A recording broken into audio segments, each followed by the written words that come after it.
मित्रों, कुछ लोग अपने जीवन में बहुत ही ज्यादा बोलते हैं। कहीं पर भी वह किसी से भी बात करने लग जाते हैं। तो आज के इस वीडियो में हम आपको बताएंगे एक कहानी के माध्यम से कि ज्यादा बोलना कहां तक सही है और कहां तक गलत। आप सभी से हाथ जोड़कर निवेदन है कि आप सभी लोग हमारे चैनल पर नए हैं तो चैनल को प्लीज सब्सक्राइब कर लीजिए, ऐसे ही आध्यात्मिक जानकारी वाले वीडियो देखने के लिए। एक दिन नारद मुनि एक प्रश्न को लेकर बहुत ही ज्यादा विचलित हो जाते हैं। नारद जी जब आकाश लोक से होते हुए जा रहे थे, तब इंद्रलोक की एक अप्सरा उन्हें आकाश लोक में मिल जाती है और वह थोड़ी थोड़ी देर पर कुछ न कुछ बोले जा रही थी। नारद जी इस बात को लेकर परेशान हो गए कि आखिर यह अप्सरा इतना क्यों बोले जा रही है, इसका मुंह क्यों नहीं दर्द हो रहा, आखिर इसका कारण क्या है। इस बात का पता लगाने के लिए नारद जी नारायण नारायण करते हुए श्री कृष्ण की नगरी द्वारिका पहुंचे। वहां भगवान श्री कृष्ण अपने सोने की गद्दी पर विराजमान थे।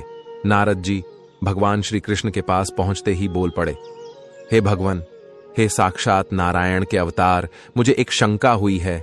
मैं आपके पास एक प्रश्न का उत्तर जानने के लिए आया हूं। कृपया आप मेरी इस शंका का निवारण करें। तब भगवान श्री कृष्ण मुस्कुराते हुए देवर्षि नारद से बोले, हे नारायण, भक्त नारद, आपको वह कौन सी समस्या आन पड़ी है। तब देवर्षि नारद जी बोले, प्रभु, जब मैं रास्ते में आ रहा था तो मुझे इंद्रलोक की एक सुंदर अप्सरा मिली जो थोड़ी थोड़ी देर पर कुछ ना कुछ बोले जा रही थी। मैं उसका इतना बोलना देखकर परेशान हो गया। मैं मन ही मन सोच रहा था, क्या इस अप्सरा का मुंह भी दर्द नहीं होता। तो भगवान, मैं आपके समक्ष एक प्रश्न लेकर आया हूं। वह लोग जो ज्यादा बोलते हैं उनका क्या होता है, आगे चलकर उनके जिंदगी में क्या परिणाम मिलते हैं। तब भगवान श्री कृष्ण मुस्कुराते हुए बोले, हे देवर्षि नारद, आपने सच में जगत के कल्याण हेतु और युवा पीढ़ी के लिए एक बहुत ही महत्वपूर्ण प्रश्न किया है। मैं आपको इस प्रश्न का उत्तर एक कहानी के माध्यम से दूंगा, तो कृपया इस कहानी को आप पूरा सुनना। तभी देवर्षि नारद जी बोले, ठीक है भगवान, मैं इस कहानी को पूरा सुनूंगा। तभी भगवान श्री कृष्ण बोलना शुरू करते हैं, जो इस कहानी को पूरा सुनेगा वह अपने मार्ग में कभी भी विचलित नहीं होगा और अपने जीवन में उन्नति करेगा। चलिए विलंब ना करते हुए मैं आपको वह कहानी सुनाता हूं। एक समय की बात है, किसी गांव में सुरेश नाम का एक व्यक्ति रहता था। उसकी एक पत्नी थी जो बहुत बोलती थी और वह उसके ज्यादा बोलने से बहुत परेशान था।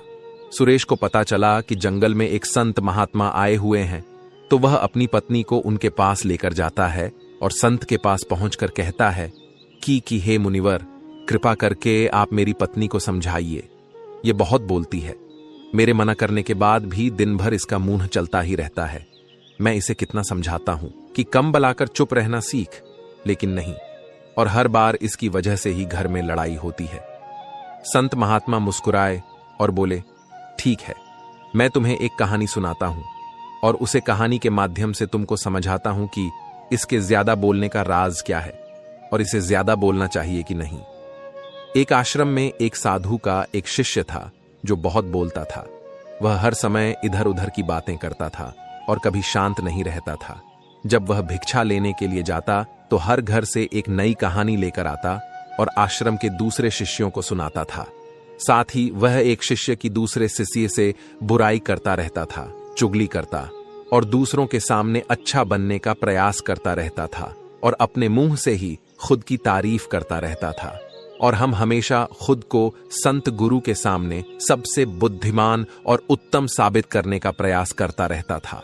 वह खुद को सभी शिष्यों से अलग और श्रेष्ठ मानता था। उसका कहना था कि मैं एक अमीर घर का बालक, अगर मैं चाहता तो एक आरामदायक और सुविधाओं से भरा जीवन भी जी सकता हूं, लेकिन मैं वह सब छोड़कर यहां आ गया क्योंकि मुझे खोज करना है, खुद को जानना है, जीवन के बारे में जानना है। एक दिन गुरु ने आश्रम के सभी शिष्यों को अपने पास बुलाकर कहा, आप सभी को अगले 1 महीने के लिए कोई ना कोई संकल्प लेना होगा। इससे आपकी संकल्प शक्ति मजबूत होगी और आपके मन में आत्मशक्ति का संचार होगा। आप सभी अपनी शक्ति के अनुसार कोई भी संकल्प ले सकते हैं और यदि 1 महीने से पूर्व आप में से जिसका भी संकल्प टूट जाएगा तो वह अपनी पुरानी दिनचर्या को पुनः से शुरू कर सकता है। आश्रम के गुरु की बात सुनकर सभी शिष्यों ने अपनी शक्ति के अनुसार संकल्प लिए और गुरु को अपने अपने संकल्प के बारे में बताकर वहां से चले गए। लेकिन वह शिष्य जो खुद को सबसे अलग दिखाना चाहता था, वह सीधे गुरु की कुटिया में पहुंच गया और बोला, मैं कोई छोटा मोटा संकल्प नहीं लेना चाहता, बल्कि खुद के जैसे एक महान संकल्प लेना चाहता हूं। हे गुरुदेव, कृपया आप ही बताएं मुझे क्या संकल्प लेना चाहिए। उस शिष्य की यह बात सुनकर गुरु मुस्कुराए और बोले, क्या तुम मेरे द्वारा दिए गए संकल्प को पूरा कर पाओगे? क्या तुम्हारे लिए उसे पूरा करना संभव होगा? संत गुरु बोले, शायद नहीं, वह तुम्हारे लिए संभव नहीं। तुम पूरा नहीं कर पाओगे, इसीलिए तुम खुद ही कोई दूसरा संकल्प ढूंढो।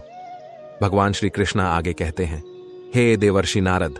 शिष्य ने कहा, नहीं गुरुदेव, आप जो भी संकल्प मुझे देंगे मैं जरूर उसे पूरा करूंगा।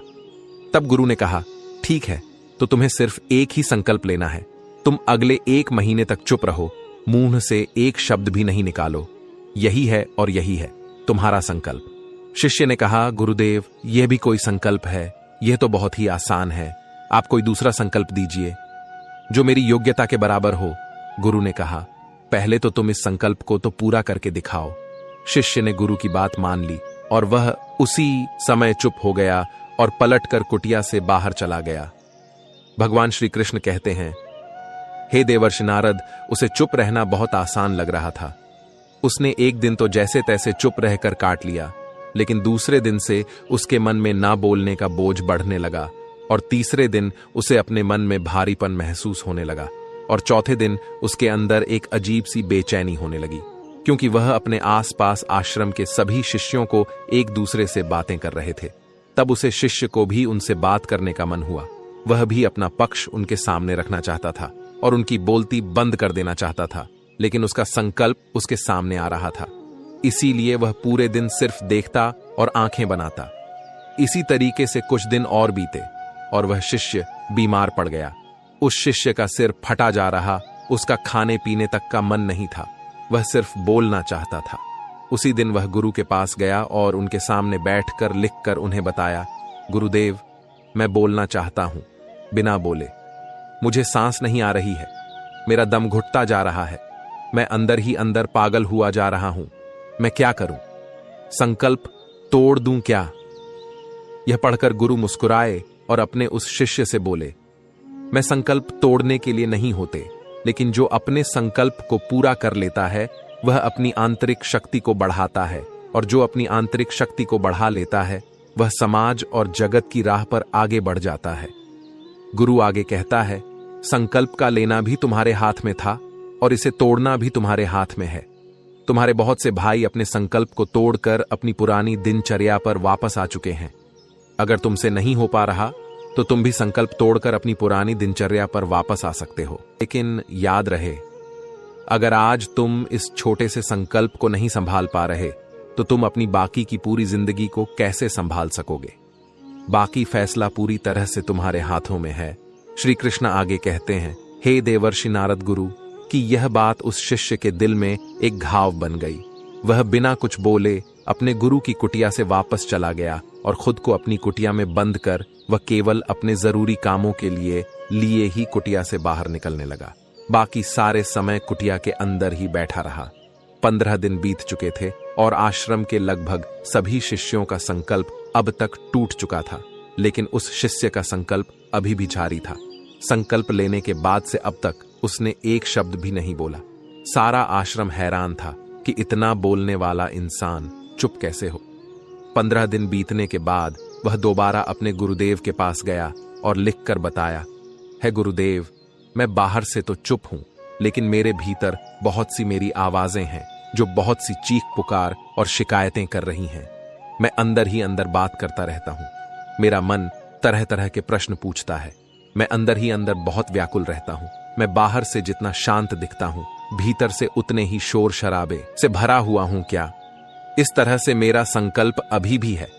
तब वह गुरु मुस्कुराते हुए अपने उसे शिष्य से कहते हैं, हां, तुम्हारा संकल्प अभी भी जारी है, लेकिन जब तक लोगों की यह आवाजें तुम्हारे कानों में पड़ती रहेगी तब तुम्हारा मन बोलता रहेगा, क्योंकि इसे तो आदत है। तुम भले ही बाहर से चुप रहो, लेकिन तुम अंदर ही अंदर बोलते रहोगे। तुम्हें इन बातों से, इन आवाजों से दूर जाना चाहिए। भगवान श्री कृष्ण कहते हैं, हे देवर्षि नारद, शिष्य गुरु को प्रणाम करके वहां से चला जाता है और सुबह होते ही वह जल्दी से उठकर अपनी कुटिया जंगल की तरफ चला जाता है। कई दिन बीत जाते, संकल्प का समय भी पूरा हो जाता है, लेकिन शिष्य लौटकर आश्रम नहीं आया। आश्रम में सभी को डर था कि कहीं जंगली जानवरों ने उसे खा तो नहीं लिया हो। इस बीच उसे ढूंढने की बहुत कोशिश की गई, लेकिन वह कहीं नहीं मिला। वह संत गुरु और उसके सभी शिष्यों ने मान लिया था कि जंगली जानवरों ने उसे अपना शिकार बना लिया है, लेकिन गुरु को ऐसा नहीं लगता था। एक दिन आश्रम का एक अन्य शिष्य गुरु के पास आया और बोला, गुरुदेव, हमारे उस अधिक बोलने वाले भाई के साथ क्या हुआ होगा? क्या जानवरों ने उसे मार दिया होगा? तब श्री कृष्ण कहते हैं, हे देवर्षि नारद। तब गुरु ने कहा, हो सकता है कि जानवरों ने उसे अपना शिकार बना लिया हो, लेकिन उसके ना लौटने की एक दूसरी वजह भी हो सकती है। शायद उसे वह मिल गया है जिसके लिए वह गया था। फिर शिष्य ने पूछा, गुरुदेव, क्या ज्यादा बोलना इतना हानिकारक होता है? गुरु कहा, इंसान के जीवन के बहुत सारे दुखों में से एक दुख यह भी है कि वह कभी चुप नहीं रह सकता, हमेशा कुछ ना कुछ बोलता ही रहता है। सिर्फ हमारे बोलने के कारण हमारे आधे से ज्यादा दुख पैदा होते हैं। हम में से कोई भी चुप नहीं रहना चाहता। हम बस सामने वाले को कुछ न कुछ सुनाना चाहते हैं। जो भी हमारे मन में है सब निकालकर उसके मन में बैठा देना चाहते हैं। उसे समझा देना चाहते हैं कि देख, तू गलत है और मैं सही। इस तरीके से सुनने और सुनाने का यह काम जिंदगी भर चलता रहता है। श्री कृष्ण कहते हैं, हे देवर्षि नारद, लेकिन इस नासमझी में हम अपना समय, अपना जीवन, अपनी समझ और सबसे महत्वपूर्ण अवयव कीमती पल जो जिए जा सकते हैं, जिनको अनुभव किया जा सकता है, जिनमें आनंद को प्राप्त किया जा सकता है, यह सब खो देते हैं। लेकिन इसके बदले हमें मिलता क्या है? कुछ नहीं, सब व्यर्थ और बर्बाद हो जाता है। शिष्य ने पूछा, तो फिर इसका समाधान क्या है? श्री कृष्ण कहते हैं, हे देवर्षि नारद, गुरु ने कहा, पूरी जागरूकता के साथ अपने विचारों को देखना यही एकमात्र तरीका है। सारी मानसिक समस्याओं को वर्तमान में रहकर चिंतन करना, पूरी जागरूकता के साथ अपना काम करना जिंदगी में चमत्कारिक बदलाव ला देता है। उसके बाद वह शिष्य गुरु से अपने प्रश्नों का उत्तर पाकर उनको प्रणाम करके वहां से चला गया। उस शिष्य को आश्रम छोड़कर गए। 1.5 महीने का समय बीत चुका था, लेकिन उसकी कोई खबर नहीं आई तक। तो सभी गुरु भाइयों ने भी उसके वापस लौटने की उम्मीद छोड़ दी थी। लेकिन एक दिन वह आश्रम लौट आता है, लेकिन अब वह नहीं था जो यहां से गया था। वह कुछ और ही बनकर वापस आया था। उसके अंदर एक गजब का बदलाव महसूस हो चुका था। उसके चेहरे पर एक गजब का ठहराव और आंखों में बनी शांति थी। आश्रम में आते ही सभी गुरु भाइयों ने उसे चारों तरफ से घेर लिया और बातें करने लग गए। वह भी अपने गुरु भाइयों से बातें करने लगा। उससे बात करने वाले सभी ने यह अनुभव किया कि अब वह पहले जैसा उतावला और बतूनी नहीं रह गया था। उसके मुंह से एक एक शब्द बहुत ही सुलझे हुए और मधुरता के साथ निकल रहे थे। थोड़ी देर तक गुरु भाइयों से बात करने के बाद वह सीधा गुरु की तरफ चला गया। श्री कृष्ण कहते हैं, हे देवर्षि नारद, उसने गुरु के चरण छुए और कहा, गुरुदेव, क्या मैं अब भी मौन हूं? क्या अब भी मेरा संकल्प जारी है? गुरु ने कुछ देर तक शिष्य की आंखों में बड़े ध्यान से देखा और कहा, हां, तुम अब भी मौन हो। तुम्हारे मुंह से एक भी शब्द निकल नहीं रहा और तुम्हारा संकल्प अभी भी जारी है। शिष्य ने कहा, गुरुदेव, जब मैं आश्रम से गया तो मैं मुंह से तो चुप था, लेकिन मेरे अंदर बहुत सी आवाजें थीं, मन में बहुत से प्रश्न थे और वह बंद नहीं हो रहे थे। तो मैं जंगल में चला गया इस उम्मीद से कि वहां मुझे शांति मिलेगी और मेरे मन की बकबक कम हो जाएगी। लेकिन मैं जितना एकांत में जाता गया, मेरे अंदर की आवाज उतनी ही तेज होती गई। मेरे भीतर की पुरानी से पुरानी आवाजें मुझे सुनाई देने लगी। तब जाकर मैंने महसूस किया कि मैं कितना गलत कर रहा था। जब मैं अपने परिवार वालों, दोस्तों को और गुरु भाइयों को बुरा भला कहता था, तो उस समय मुझे लगता था कि मैं सही कह रहा हूं। जब मैं गुरु भाइयों की एक दूसरे से चुगली करता था और उनका मजाक बनाता था, तब भी मुझे यही लगता था कि मैं उनसे बेहतर हूं और मैं सही कर रहा हूं।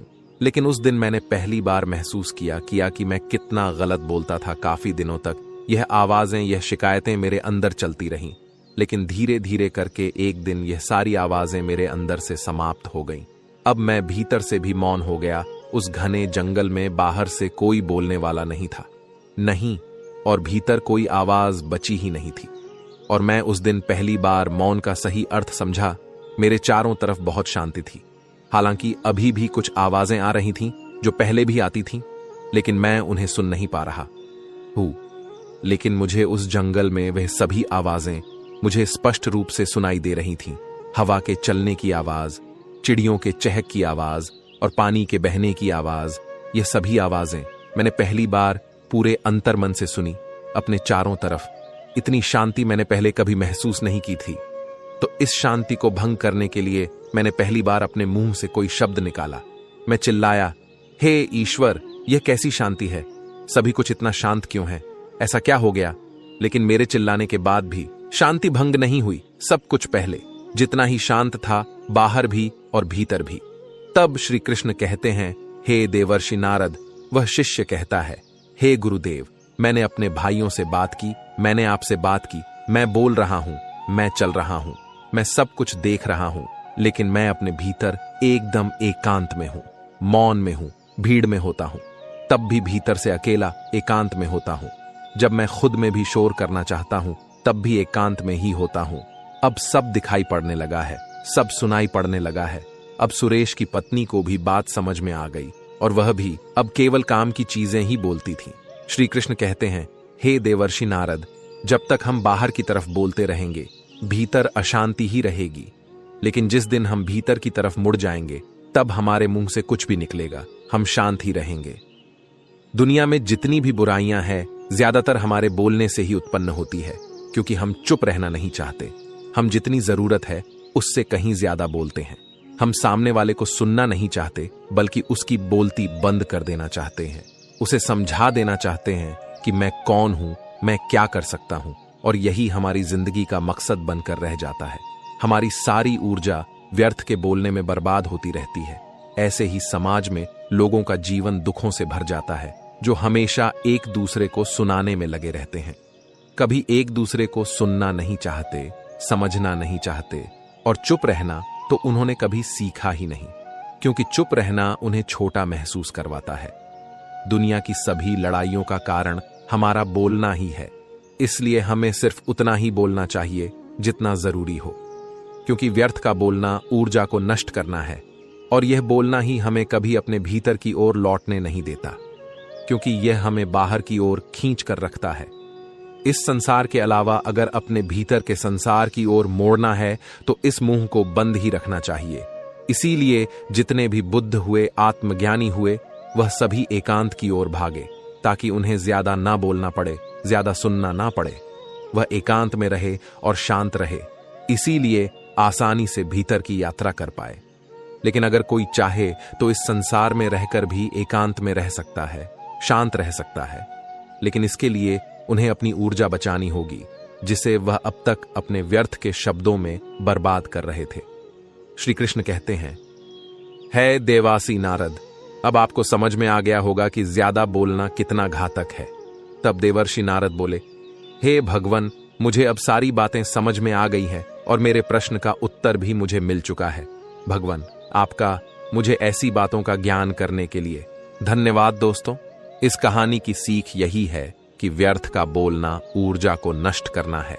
ज्यादा और व्यर्थ बोलना ही हमें अपने भीतर की ओर लौटने नहीं देता, क्योंकि यह हमें बाहर की ओर झुकाए रखता है। और जिन्हें भीतर की यात्रा करनी है, उन्हें अपने मुंह को बंद ही रखना चाहिए। मुझे उम्मीद है कि आपको यह कहानी पसंद आई होगी और काफी कुछ सीखने को मिला होगा। कहानी के बारे में अपने विचार आप हमें नीचे कमेंट बॉक्स में कमेंट करके बता सकते हैं। बाकी अगर यह कहानी आपको अच्छी लगी हो तो इस वीडियो को लाइक करें और हमारे चैनल को सब्सक्राइब अवश्य करें। ऐसी आध्यात्मिक जानकारी जानने के लिए, वीडियो देखने के लिए आपका धन्यवाद।